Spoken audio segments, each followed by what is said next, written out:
Boa tarde, caríssimos irmãos e irmãs que nos assistem.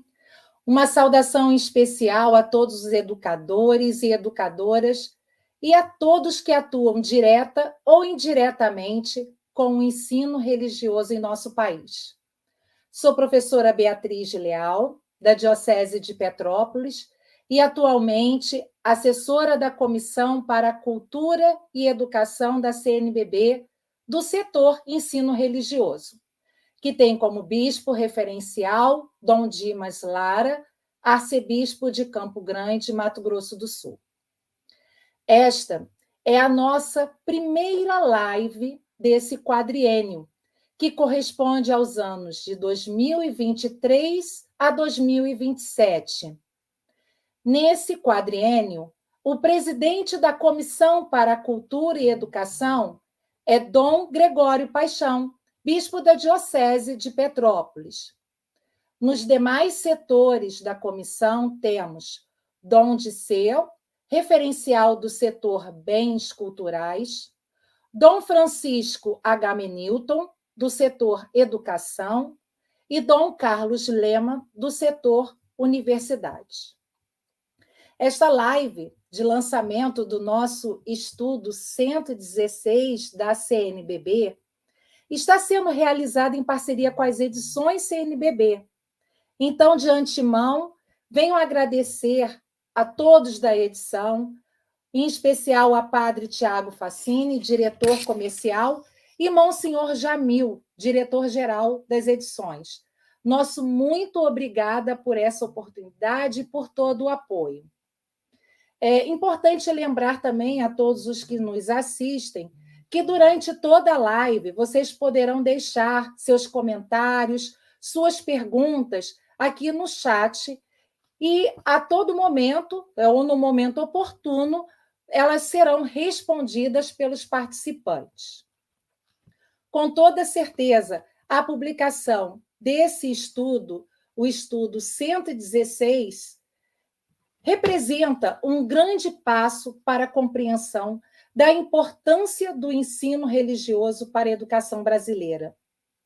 Não me alongando mais, passo a palavra agora para o nosso ilustre, para o nosso bispo referencial do setor ensino religioso, Dom Dimas, que fará uma breve introdução do nosso estudo. Com a palavra, Dom Dimas.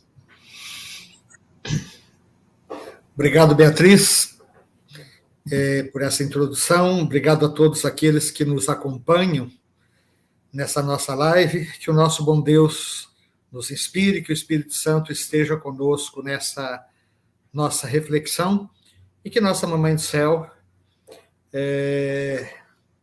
possa sempre ser nossa companheira de caminhada. Então, a questão do ensino religioso, ela já vem sendo trabalhada há muitos anos na CNBB. A uma certa altura da nossa história,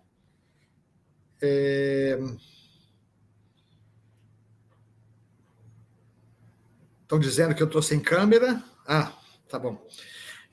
A uma certa altura da história da CNBB, a reflexão sobre o ensino religioso praticamente ficou hibernando. Havia uma oscilação na legislação e de modo que estávamos aguardando novidades e elas vieram com uma declaração do Supremo Tribunal Federal de que o ensino religioso plural e confessional, ou confessional e plural, é constitucional, ou seja, é de acordo com a Constituição, é de acordo com o Estatuto Legal do Brasil, que haja um ensino religioso tanto nas escolas confessionais, como se supõe, mas também nas escolas públicas. A partir daí, a CNBB se debruçou, já no mandato anterior, sobre a questão do ensino religioso. Foi montada uma equipe, uma comissão, e daqui a pouco a Beatriz vai apresentar essa comissão, esse grupo de trabalho, melhor dizendo, e que durante uns 2 anos, pelo menos, nós nos reunimos sempre online, procurando refletir sobre as consequências, os caminhos, a metodologia, a própria identidade do ensino religioso, tanto confessional quanto não confessional. E fruto desse trabalho foi justamente a publicação do texto de estudos que a Beatriz apresentou agora há pouco. E é sobre esse texto de estudos que nós queremos agora falar um pouco. Queremos que esse texto seja realmente agora lido, refletido pelas nossas diversas comunidades, sobretudo pelos educadores e educadoras, e que, tendo o retorno, nós possamos avançar, aprimorar o documento, o texto de estudos, de modo que ele se torne efetivamente um documento da CNBB. Então, eu devolvo a palavra para a Beatriz e um bom trabalho a todos. Muito obrigada, Dom Dimas. Bom, temos também uma boa notícia para todos os que estão nos assistindo. Durante a apresentação, as apresentações, de vez em quando vai aparecer um QR Code para vocês na tela. E esse QR Code é uma grande surpresa, porque vocês vão poder comprar o nosso estudo com 15% de desconto. Então, todos aqueles que estão participando dessa live poderão comprar agora, né, com 15% de desconto. Não percam essa oportunidade que as edições CNBB estão nos proporcionando. Bom, como o Dom Dimas falou, né, ele fez uma breve introdução sobre o nosso estudo, e eu gostaria de apresentar um pouco para vocês quem foram, né, os participantes, quem foram os responsáveis pela escrita desse estudo. Nós sabemos que nós temos 19 regionais da CNBB, ou seja, o país está dividido em 19 regionais. E nós tivemos membros desse grupo de trabalho, desse GT, representando boa parte desses regionais. Então, vou apresentar aqui. Bom, do Leste 1, né, o Rio de Janeiro, eu, né, que vos falo, participo desse GT desde 2017, fui uma das participantes, e também a Cristiane Noel. Maria de Lourdes Bezerra, do Regional Nordeste 5, Edivan de Oliveira e Selma Aparecida, do Regional Sul 1, Moema Rodrigues, do Regional Sul 3, Padre Márcio e Sônia Antunes, do Regional Oeste 1, e Humberto Herrera, consultor da Comissão para a Cultura e Educação da CNBB. Foi um texto escrito por muitas mãos, mas nós tivemos a coordenação de 2 pessoas que se dedicaram todo o esforço para distribuir, receber e compilar todas as contribuições que resultaram nesse estudo 116. E são eles que agora vão falar um pouquinho sobre esse processo. Mas antes de passar a palavra para eles, eu gostaria também de citar 2 nomes aqui que foram muito importantes, né, nesse processo da construção desse estudo, que foi o próprio Dom Dimas, né, que é o nosso bispo referencial do setor ensino religioso, e Dom João Justino, que à época era o coordenador, o presidente da Comissão para a Cultura e Educação da CNBB. Bom, mas eu falei sobre essas 2 pessoas, né, esses 2 redatores, coordenadores, e que agora vão falar para vocês, vão trazer para vocês como foi a construção de todo esse processo. Então, sejam bem-vindos, irmã Cláudia e Padre Eduardo. Olá, Beatriz, irmã Cláudia, Dom Dimas, também a todos que nos acompanham nesta tarde, o lançamento do nosso estudo. É uma alegria falar para vocês desse trabalho que nós vivenciamos como equipe, como GT, nesses últimos 2, quase 3 anos de trabalho. Se possível, a irmã Cláudia também na tela, eu peço que ela também já cumprimente todo mundo, porque nesse momento nós vamos interagir e partilhar um pouco desse processo que nós vivemos como equipe. Irmã Cláudia? Obrigada. Boa tarde, Beatriz. Boa tarde, Padre Eduardo, Dom Dimas e todos aqueles e aquelas que nos acompanham nesse momento e também que nos acompanharam nesse processo de construção deste texto. É com alegria que estamos aqui para conversar e para apresentar o que pensamos quando escrevemos, mas também garantir que haja um processo participativo de todos aqueles e aquelas que fazem acontecer o ensino religioso em nosso país. Muito obrigado, irmã. Para você que nos acompanha nesse momento, a irmã, a Cláudia e eu, nós vamos interagir aqui, porque antes de apresentar propriamente o estudo, a nossa proposta é que falemos um pouco do método. O Dom Dimas e a Beatriz já fizeram a introdução, e partindo das informações que eles nos passaram, acredito que o método, ele fale muito do documento, do estudo que nós, ou a CNBB, oferece à igreja no Brasil. 2020, nós iniciamos então a composição do GT, e é muito interessante, primeiro, nós percebermos a pluralidade dos membros do GT. A Beatriz foi citando os regionais da CNBB, eu faço questão de lembrar os estados. Então, nós temos mais ao sul, Rio Grande do Sul, ao Maranhão, e aqui nós temos a diversidade do nosso país e também os diferentes lugares de fala, de experiência, seja com educação e ensino religioso. Nós sabemos que as realidades do nosso país são tão diversas e, ao mesmo tempo, nos desafiam muito. Então, termos composto, né, um GT com essa diversidade cultural, eclesial e também de lugares de experiência foi uma riqueza enorme. Mas, ao mesmo tempo, também um desafio, porque são olhares que se encontraram, olhares diversos, experiências também muito diversas e que tiveram que dialogar.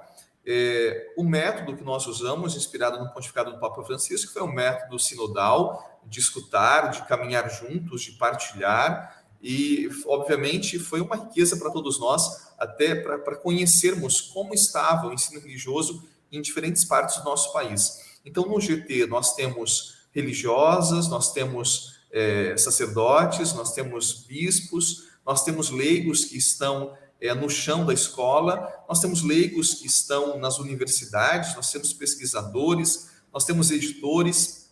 Então, nós trouxemos para o GT uma variedade de olhares e de experiências. Isso foi uma riqueza para que nós iniciássemos, então, um processo de escuta no GT, mas também trazendo essas experiências. E foi justamente partindo dessa experiência que nós, aos poucos, fomos compondo o estudo.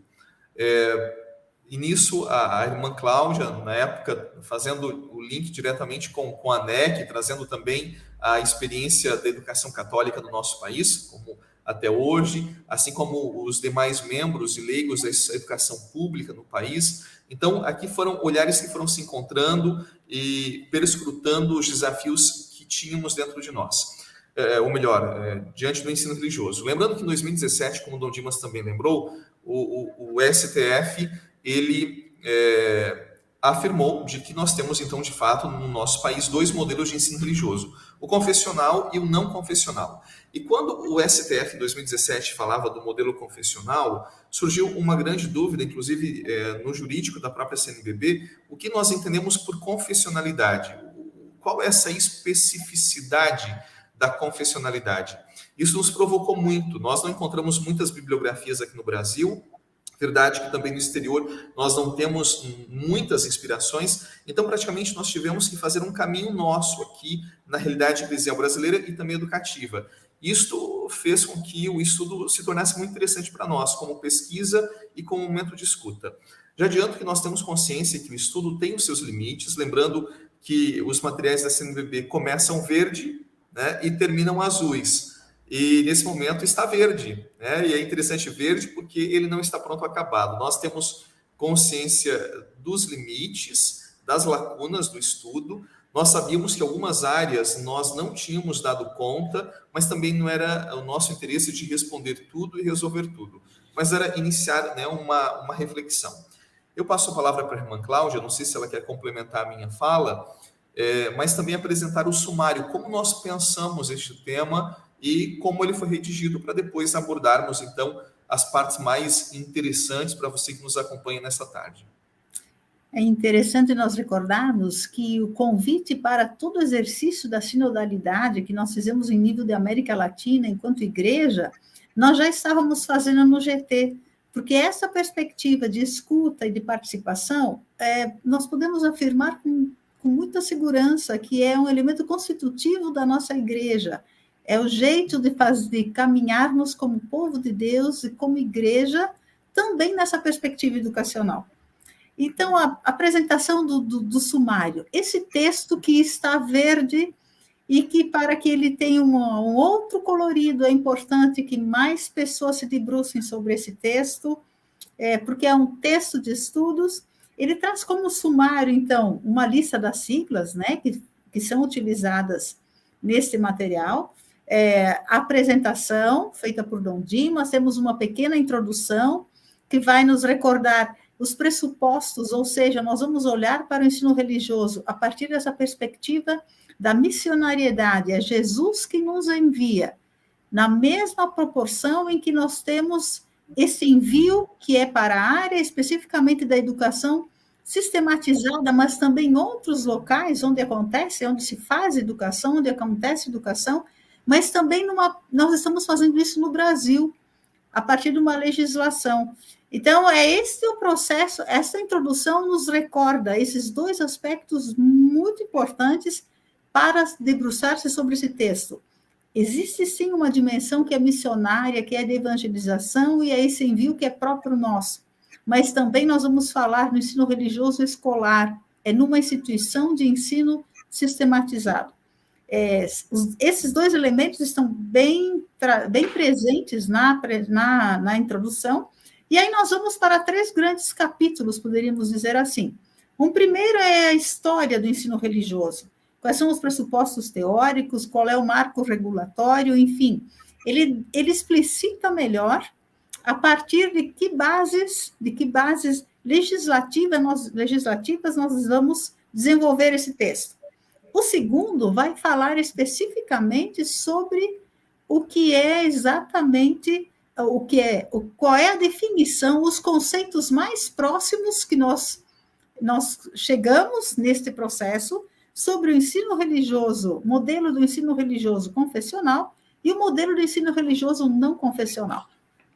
E, por último, então, nós temos a formação do professor do ensino religioso, né, com as considerações, as referências sobre isso, e como anexo, algo que já estava lá na campanha da fraternidade, como uma ação concreta da campanha da fraternidade do ano retrasado, cujo tema era educação, que são os conselhos de ensino religioso, ou seja, o CONER.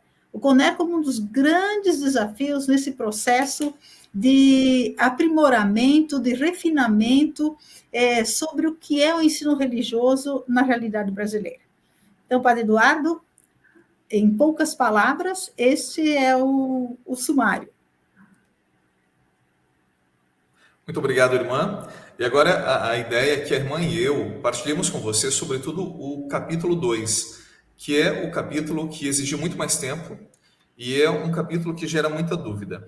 Eu começo dizendo até para você que nos acompanha que é um estudo da CNBB. Então, inclusive, em alguns lugares que eu pude já conversar sobre esse documento, sobre esse estudo, as pessoas perguntam, padre, esse estudo, ele é normativo? Não, ele não é normativo, ele é um estudo. Aqui, sobretudo, para levantar a questão do ensino religioso e termos aqui um cenário, né, diante de nós precisávamos saber em que pé estava o ensino religioso e depois iniciarmos uma reflexão que nos ajudasse a fazer um caminho, retomar o caminho do ensino religioso após o Acordo Brasil-Santa Sé, que foi homologado em 2010. Inclusive, esse estudo é uma forma de operacionalizar, né, parte desse acordo e também a ação direta de inconstitucionalidade lá em 2017 do STF. Então, no primeiro capítulo, se lançou um olhar sobre a educação pública brasileira, e aí se viu várias questões históricas, como a irmã lembrou, e depois também um olhar sobre a educação católica, se viu a questão da identidade, da memória, da missão, e aqui nós temos muitos elementos ricos sobre a educação católica no Brasil. Agora... Padre Eduardo, um detalhe aqui, quando nós temos sempre vários enfoques, várias documentações. Nós os detivemos, e com a ajuda de outras pessoas também, nos detivemos a esse histórico da educação católica a partir dos registros de encontros específicos da educação católica e do ensino religioso confessional. Então, nós poderíamos ter várias outras informações, elas existem, nós as reconhecemos, mas para fins de organização deste material, nós optamos por estas informações, sabedores de que existem muitas outras, e quem sabe em outro momento nós poderemos também fazer uso dessas informações. Obrigado, irmã. Então, agora nós vamos conversar um pouquinho sobre esses dois modelos, que talvez seja o maior interesse de você que está aqui nos acompanhando. Então, vamos pensar na escola pública brasileira hoje. Ou melhor, eu vou começar pela confessional, depois a irmã Cláudia, que também faz parte da NEC, poderá aqui me ajudar com informações muito preciosas. Quando nós pensamos na educação católica, aqui o nosso estudo, ele não diz, não afirma em nenhum momento de que a escola católica é obrigada a oferecer ensino religioso confessional católico. Aqui nós não entramos porque não é um documento normativo, é um estudo. A escola católica, por aquilo que está posto aqui nas entrelinhas, ela faz opção entre ensino religioso, confessional ou não confessional. Lembrando de que a identidade da escola católica não se pode negociar. Ela é católica e a identidade católica tem que estar presente no ambiente escolar da instituição católica. Essa identidade, ela não pode ficar também restrita a uma disciplina. Isso empobreceria a missão da própria instituição, até mesmo a missão da escola. Então, quando nós entendemos a identidade da escola católica, nós entendemos de que essa identidade ela pode perpassar todo o projeto político-pedagógico, pode ser pensado na ação pastoral da escola, desde quando recebe o aluno até a reunião de pais, né? Então, a identidade católica, ela não pode ficar restrita ao ensino religioso. Então, lembrando de quando nós falamos do ensino religioso confessional, nós não estamos aqui como estudo determinando um modelo, uma opção para a escola confessional ou a não confessional. Em relação à escola não confessional, a irmã Cláudia depois também vai contribuir conosco, nós temos dois modelos possíveis para as escolas públicas do nosso país. Isso de acordo com a legislação. Nós temos o modelo confessional e o modelo não confessional. Então, muitas pessoas ficam até surpresas. Padre, numa escola pública, pode-se ter o ensino religioso confessional? Sim, é possível. E aí nós vamos falar então da importância dos conselhos de ensino religioso, seja no âmbito municipal, seja no âmbito estadual e nós temos no âmbito federal. E a importância então de ativar, de criar os conselhos onde eles não existem, para que seja feita essa escolha pelo sistema, porque quem vai fazer a escolha será então o sistema, né?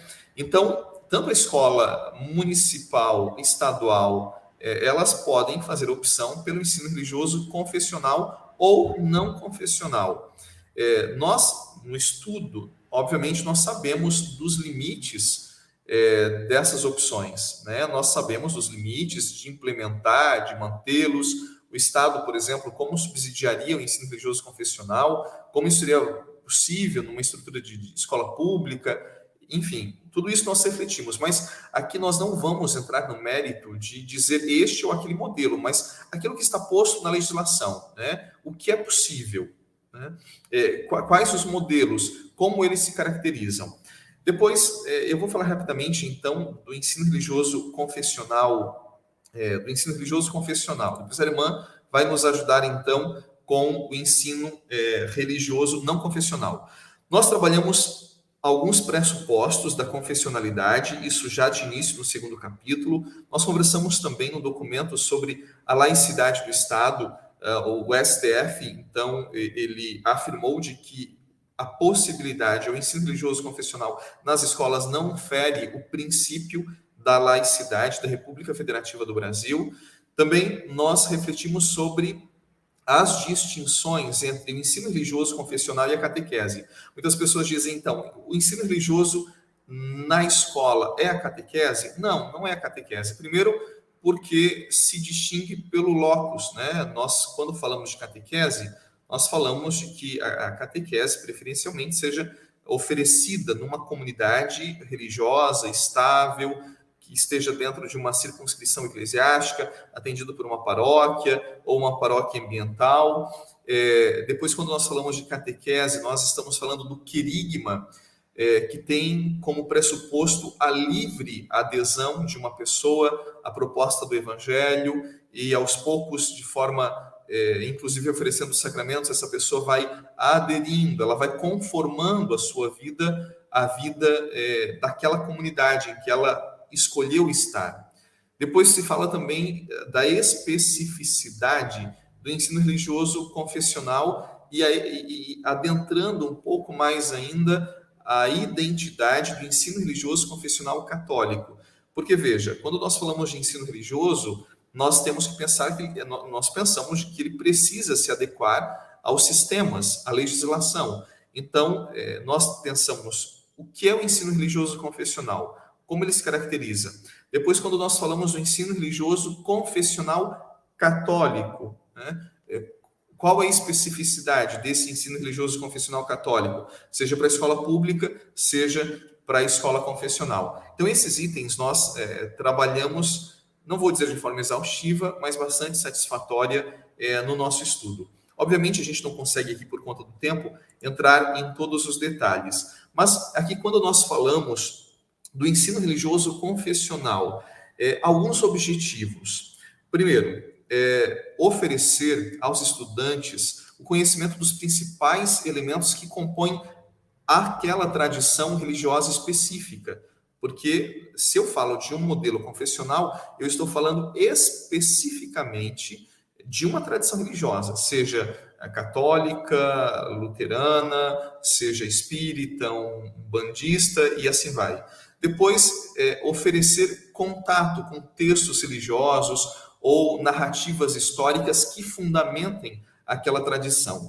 Terceiro, abordar os textos com a interpretação corrente daquela religião, a partir daquilo que se consolidou na história daquele grupo religioso. Um quarto ponto é proporcionar um caminho que ajude o aluno a utilizar os conteúdos da sua fé, respeitando a interpretação da sua religião, e também ajudando, quinto ponto, a relacionar os conteúdos de sua religião com as demais ciências, sobretudo aquelas previstas e contidas na matriz curricular, de modo que possa estabelecer uma conexão entre ambas. E também provocar o desejo de buscar o diálogo com aqueles que pensam diferente, já que nós estamos falando de um modelo que faz a escolha por um determinado viés religioso. Também a gente salientou, inclusive está no número 83 do nosso estudo, que o objetivo do ensino religioso como componente curricular ou como componente escolar é proporcionar aos alunos as possibilidades de ampliação do conhecimento religioso a partir do estudo sistemático e racional dos saberes e das práticas religiosas, das virtudes e dos valores humanos e religiosos e da busca pelo transcendente.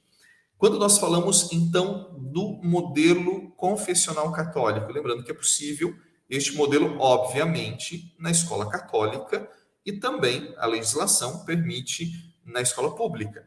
Aqui, no livro, nós refletimos sobre as dificuldades da implementação. Nós não estamos aqui fazendo um juízo de valor, mas estamos lembrando de que é possível. E aí, nós temos a importância dos conselhos de ensino religioso. Mas quando nós falamos do ensino confessional católico, o fundamento se dá no evento Cristo.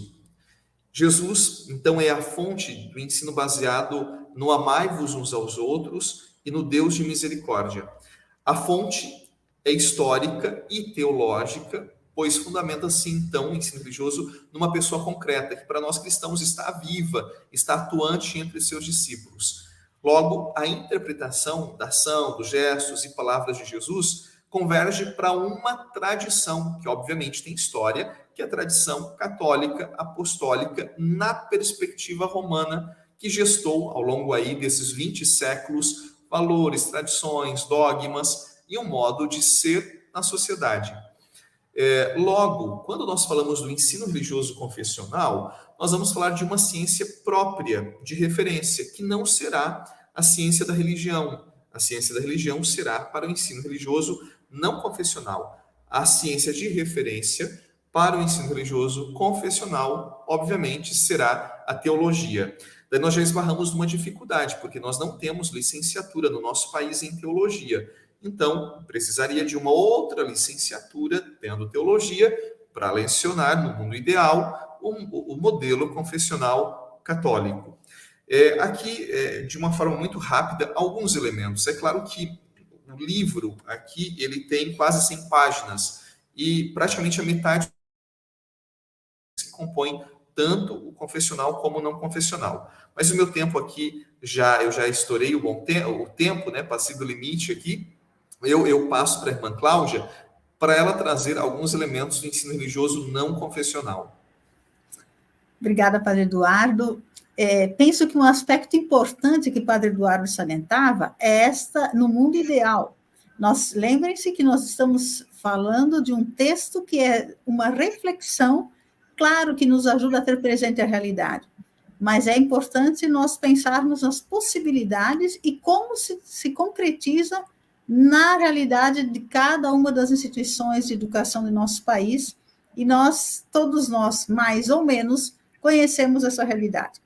Quando se trata do ensino religioso não confessional, essa abordagem se dá a partir do número 93. Quem está com o documento pode acompanhar, mas ele vai nos dizer que o modelo não confessional do ensino religioso consiste em desenvolver o ensino-aprendizagem a partir do estudo das manifestações que alicerçam sentidos e significados da vida e dimensões e diversas concepções acerca do sagrado. Então, nós temos uma realidade do não confessional, também nós vamos tratar do sagrado. Nós vamos ter presente essa perspectiva do transcendente que está presente na vida de cada uma das pessoas, também dos nossos alunos, também dos nossos professores. E ele parte o texto com alguns pressupostos. A partir do número 94, traz o primeiro pressuposto, é a BNCC. A Base Nacional Comum Curricular traz vários elementos, habilidades e competências que estão presentes nessa proposta. Nós vamos ver no número 95, vai nos apresentar as unidades temáticas do ensino religioso não confessional, segundo a BNCC. E aqui, apenas para ilustrar, são identidades e alteridades. Então, que elementos nessas unidades temáticas estão presentes? A identidade, vejo que há, sim, uma caracterização da identidade, uma identificação dos elementos que compõem a identidade, mas também a alteridade, aquilo que é diferente das demais. As manifestações religiosas, as crenças religiosas e também as filosofias de vida. Tudo isso esses elementos, eles fazem parte dessa unidade que já está proposta na BNCC. Vai nos apresentar também alguns componentes curriculares.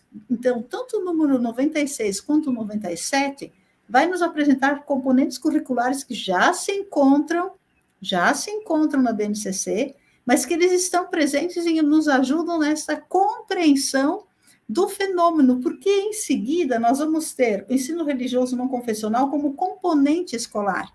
E é importante nós nos darmos conta que quando nós falamos de uma relação cognitiva, nós temos 3 elementos que fazem parte da ciência, né? Que é o sujeito, o objeto e o conhecimento. Nós temos presente aqui, no número 98, nós afirmamos que o ensino religioso não confessional tem como objeto de estudo o conhecimento religioso, para alcançar os seguintes objetivos: Então, quando nós falamos do ensino religioso como objeto do estudo, quem é o sujeito? O sujeito é o aluno. Nós temos um conhecimento, uma relação com o ensino religioso que tem como sua abordagem principal a relação com o aluno.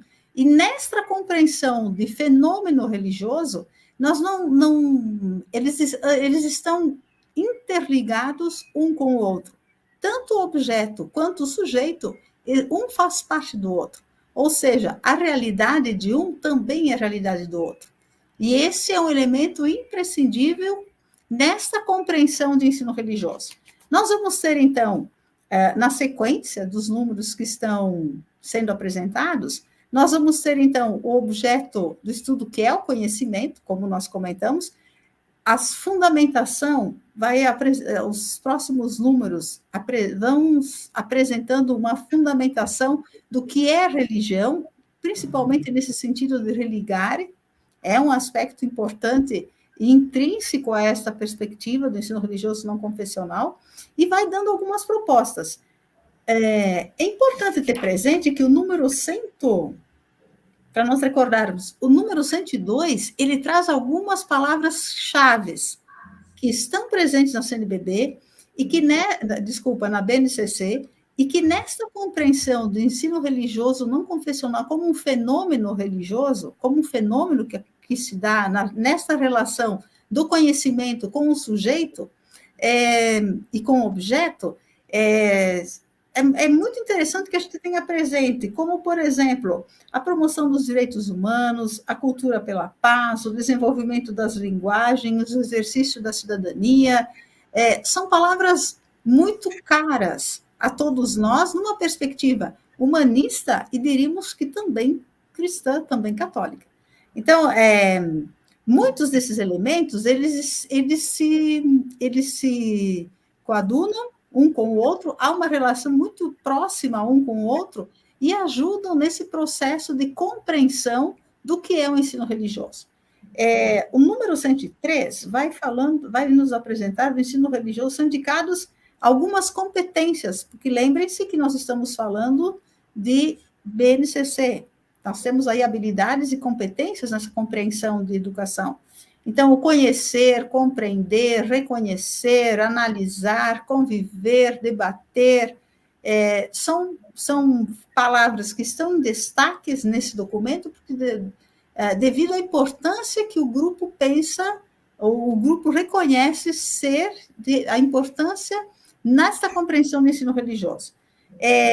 Também vai falando do processo do ensino religioso, então, como um processo, essa compreensão do ensino religioso como um processo, e a avaliação. Como se dá a avaliação nesta compreensão de ensino religioso? Lembrando que ensino religioso não confessional é área de conhecimento. Ele é área de conhecimento e ele se dá basicamente a partir de alguns elementos que também estão presentes no processo avaliativo desenvolvido pelas escolas. Ou seja, é uma caracterização da matriz teórica e do fazer pedagógico que gira em torno de objetivos, conteúdos, unidades didáticas, projetos, metodologias, avaliação, que concretizam-se na ação, reflexão e ação, promovidos pela observação, informação, reflexão que provocam a síntese. Então, o ensino religioso supõe este processo de compreensão de onde é que nós estamos na educação, no processo de ensino e aprendizagem. A reflexão da própria prática, a reflexão da escuta dos nossos educandos, dos professores, da comunidade escolar, nos ajuda muito nesta compreensão, nesse processo que é individual, o texto diz, que traz essa dimensão que é individual, mas também traz essa dimensão do humano que é membro do coletivo, que é o social. Aqui o texto não apresenta, mas nós recordamos que é um dos grandes desafios que o Papa Francisco nos coloca hoje nessa relação. Aqui sempre o ensino religioso traz essa perspectiva de relação, que seja com o seu objeto, que seja com o conhecimento, seja com os seus sujeitos. Então, basicamente, Padre Eduardo, ensino religioso não confessional traz essas perspectivas, que poderão ser aprofundadas, e a gente aguarda, né, uma contribuição aí dos professores, dos estudiosos, especialmente dos pesquisadores, para que a gente possa avançar o quanto mais próximos desta verdade que é o ensino religioso nas nossas escolas. Nós temos, então, mais um capítulo que fala, até adiantando um pouco o tempo aqui, que a irmã e eu nos empolgamos com o assunto sempre. A formação dos professores, que é sempre um desafio, né? Sempre um desafio. Inclusive, nós temos aí notícias de que, seja em instituições católicas ou públicas, né, diversas áreas que lecionam ensino religioso. Inclusive, eu vi até veterinário lecionando, né, ensino religioso. É um desafio, sem dúvida alguma, a formação. E quando nós falamos, então, das licenciaturas, nós temos algumas experiências no nosso país, conforme a legislação prevê, obedecendo os sistemas. E quando nós falamos, então, para o ensino religioso confessional, obviamente nós temos o desafio, porque nós pensamos na teologia como ciência de referência. Nós não temos aqui no Brasil homologado o bacharelado em teologia. Eu precisaria de uma segunda graduação que oferecesse a licenciatura para esse professor de teologia, né, poder lecionar nas escolas. E sem dúvida alguma, é um desafio enorme que temos. E quando nós nos deparamos com as pesquisas, com os dados, é um pouco até alarmante, né, a formação dos professores de ensino religioso. Inclusive, eu vi ali nos comentários da live de que alguém está estudando ciências da religião. E hoje até são poucos que procuram, até pela pouca oferta do ensino religioso. Lembrando que é obrigatório para a escola, mas opcional para o aluno. Agora, irmã, para concluir a nossa fala inicial, um panorama rápido sobre o CONER, depois nós abrimos também para perguntas. Você que está conosco aí no YouTube, você pode colocar a sua pergunta aí, a nossa equipe está atenta, o Fred das edições já está aí monitorando as perguntas, e nós aqui vamos comentando as suas inquietações, as suas dúvidas. Irmã Cláudia? Gente, então o CONER, como eu falava no início desse nosso encontro, o CONER, a partir da mudança da lei, lembrem-se que o artigo 33 da Lei de Diretrizes e Bases da Educação 9394/1996 foi alterado em 97. E a partir desta mudança, a partir dessa alteração, onde o ensino religioso passou a fazer parte do sistema de ensino, houve toda uma legislação, uma possibilidade, diríamos assim, é uma possibilidade para que as igrejas organizem o Conselho do Ensino Religioso, ou seja, o CONER. Em alguns estados, como, por exemplo, o Rio Grande do Sul, a gente sabe do Espírito Santo, sabe de outros estados, que ele já está em funcionamento e tem dado uma contribuição muito significativa para o ensino religioso. As atribuições, então, o que é o CONER, o que significa, qual é a sua competência, como organizar um CONER, quais são as atribuições dos seus conselheiros, tudo está aqui no anexo, Conselho do Ensino Religioso Escolar, a partir da página 95. Então, o convite para que realmente professores de ensino religioso, as lideranças da nossa igreja, as lideranças locais, um pouquinho mais de trabalho, mas ele é significativo na medida em que contribui com o ensino religioso. E nós temos, enquanto GT, muita esperança de que os conselhos de ensino religioso do nosso país, nos estados, possam ter uma participação, uma contribuição efetiva nesse texto, para que realmente a gente possa avançar na nossa compreensão. Obrigado, irmã. E devolvemos a palavra para a Beatriz. Obrigada, irmã. Obrigada, Padre Eduardo. Bom, nós temos aqui uma participação muito grande de vários estados do nosso país, e eu fiz aqui um apanhado rapidinho para falar e para saudar, né, a todos. Muito obrigada aí pela participação.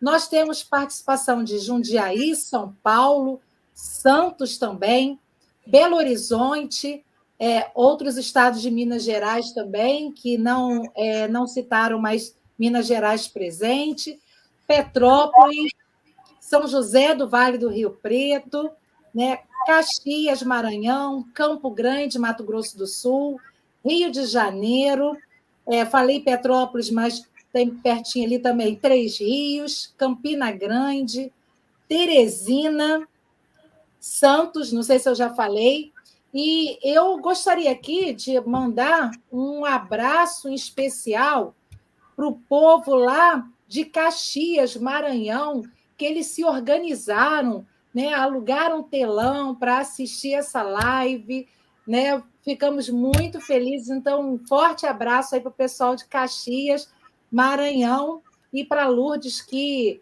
é do nosso GT, que organizou todo esse momento lá no Maranhão. Bom, temos aqui algumas perguntas. Eu vou ler aqui, eu vou passar aqui, vocês, Padre Eduardo e Irmã Cláudia, vão decidir aí quem é que vai responder. Bom, a primeira pergunta é de João Paulo, de Solânia, Paraíba, acho que é Solânia mesmo, né? Estou cursando uma licenciatura em Ciências das Religiões. Qual deve ser a minha expectativa em relação à colocação no mercado de trabalho? Temos essa pergunta, depois eu vou fazer mais uma que tem aqui, mas já pode responder essa, do João Paulo. Muito obrigada, João Paulo, pela sua participação. Irmã Cláudia ou Padre Eduardo? Vamos lá, acho que os dois podem, né? Acho que os dois podem aqui. João Paulo, eu acredito que aí tem um campo de trabalho, sim, sem dúvida alguma. O ensino religioso está presente nas escolas públicas, também nas escolas confessionais, e em muitos lugares nós não encontramos professores formados em teologia, muito menos, e também a dificuldade de encontrar professores formados em ciências da religião. Como eu disse, pesquisas recentes apontam que boa parte dos professores do ensino religioso não tem formação na área, não tem formação. Então, é um professor de matemática, de geografia, de história, é um formado em direito, enfim, nós encontramos uma variedade enorme, como disse até veterinário, né, com todo respeito à área da veterinária, né, dando aula de ensino religioso. Então, você aí formado na sua cidade, seguramente vai ter um campo muito, muito fecundo e interessante para trabalhar na educação. Temos também a pergunta do José Adriano, mas a pergunta dele muito pertinente. Mas a dimensão ecumênica não integra a nossa identidade católica? É um apêndice? O ensino religioso confessional católico não deve ser ecumênico, oportuno, inclusive, em um país de maioria cristã? Eu inicio a minha fala, Padre Eduardo, depois você pode continuar, mas vejam a importância do CONER. Uma das funções do Conselho das Igrejas, do ensino religioso, são representantes das várias igrejas. E as várias igrejas, toda a ação das várias igrejas é quem trazem presente essa dimensão ecumênica, mas também é uma das atividades do CONER contribuir com o sistema de ensino para a questão dos conteúdos, para a formação dos professores. Então, a dimensão ecumênica está muito presente nesta proposta do CONER, no que diz respeito ao ensino religioso em nível do Brasil, e eu diria, por isso, a insistência da igreja, da nossa igreja católica, na questão do CONER, tanto na última campanha da fraternidade, e também nesse material sobre o ensino religioso, devido à sua importância nesse processo. É uma boa pergunta, sim, José Adriano.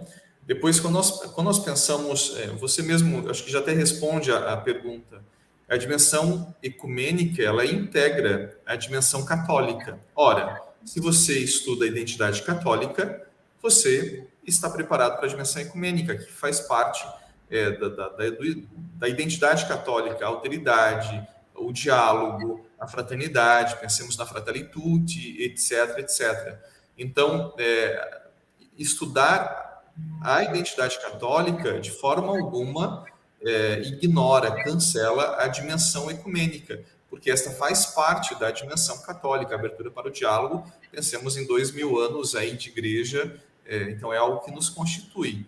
Eu não acredito que, de forma alguma, ignore ou torne o ecumenismo um apêndice numa instituição que opte pelo ensino religioso confessional católico. Exatamente. Tem aqui um comentário também da norma, né? O ensino religioso precisa ser baseado, não é uma pergunta, é um comentário. Precisa ser baseado no respeito, no diálogo e ao ser humano de uma visão ampla de respeito mútuo. Mas eu acho que essa visão, né, ficou muito claro também no nosso estudo e na fala, né, aqui de Padre Eduardo e de Irmã Cláudia, né, que esse ensino religioso ele só pode ser baseado no respeito a essa diversidade e ao diálogo, que principalmente está presente na escola pública e também na escola confessional católica. Bom, mais uma vez lembrando que quem quiser adquirir o nosso estudo, quem ainda não adquiriu, corre, tá? Para adquirir o nosso estudo, porque ele foi muito desejado, né, Padre Eduardo, né, Irmã Cláudia, né, por muitos professores, educadores, por muitas instituições que lidam com o ensino religioso. Durante muitos anos, estivemos em silêncio, não por medo, mas porque nós estávamos realmente aguardando algumas definições, como foi falado aqui no início, a própria questão no Supremo Tribunal, que foi discutido a respeito do ensino religioso, para que a gente logo, em seguida, a gente pudesse, enquanto igreja, se manifestar.